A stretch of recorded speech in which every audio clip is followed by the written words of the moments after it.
ED ഓഫീസിൽ മാത്രമല്ല, income tax ഓഫീസിൽ പോയിട്ടുണ്ട്, GST ഓഫീസിൽ പോയിട്ടുണ്ട്. ഓരോ ഡോക്യുമെന്റ്സും അതുപോലെ ഇവർ ആവശ്യപ്പെടുന്ന ഡോക്യുമെന്റ്സ് കൊടുക്കാൻ ഞാൻ ബാധ്യസ്ഥനാണ്.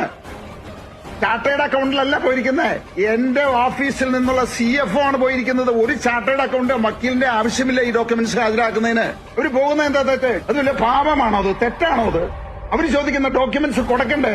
നിങ്ങൾ അന്വേഷിച്ചിട്ട് കണ്ടുപിടിച്ച് പുറത്തുവിട്. ഇപ്പൊ പറയാണ് NDAയുമായിട്ടുള്ള സഖ്യമുണ്ടാക്കി, അതുകൊണ്ട് ഇത് പൂഴ്ത്തും. നിങ്ങൾക്ക് കോടതിയുണ്ടല്ലോ, കോടതി ഫയൽ ചെയ്തിട്ട് നിങ്ങൾ തെളിയിക്ക്. ഞാൻ $1 വിദേശ ചട്ടലംഘനം നടത്തിയിട്ട് നിങ്ങൾ തെളിയിക്ക്. ഏതെങ്കിലും നിയമം ലംഘിച്ചിട്ടുണ്ടെന്ന് നിങ്ങൾ തെളിയിക്ക്. ഞാൻ ഈ പരിപാടി ഉപേക്ഷിച്ച കമ്പനി എഴുതി തരാം നിങ്ങൾക്ക്. ആ ധൈര്യം നിങ്ങളുടെ ഉടമയ്ക്കുണ്ടോ? റിപ്പോർട്ടർ ചാനലിന്റെ ഉടമയ്ക്കുണ്ടോ?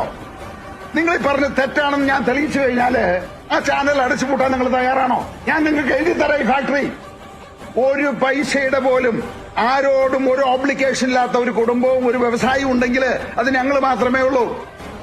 നിയമവിരുദ്ധമായിട്ട് ഒരു കാര്യവും ചെയ്യാത്തുണ്ടെങ്കിൽ ഞങ്ങൾ മാത്രമേ ഉള്ളൂ. അത് തലയുടുത്തതിന് പറയാം. അത് പറയാനായിട്ട് ഈ റിപ്പോർട്ടർ ചാനലിന്റെ ഉടമയ്ക്ക് സാധിക്കുമോ? മാസങ്ങൾ ജയിലിൽ കിടന്ന ആൾക്ക് സാധിക്കുമോ? ഈ പറഞ്ഞ പാവപ്പെട്ട ആദിവാസികളുടെ ഒപ്പുണ്ടാക്കിയിട്ട് മരങ്ങൾ മുറിച്ചവന് സാധിക്കുമോ? ഫോണിന്റെ പേരിൽ കോടികൾ തട്ടിയവന് സാധിക്കുമോ? മെസ്സിയെ കൊണ്ടുവരാന്ന് പറഞ്ഞിട്ട് ജനങ്ങളെ വഞ്ചിച്ചവന് സാധിക്കുമോ?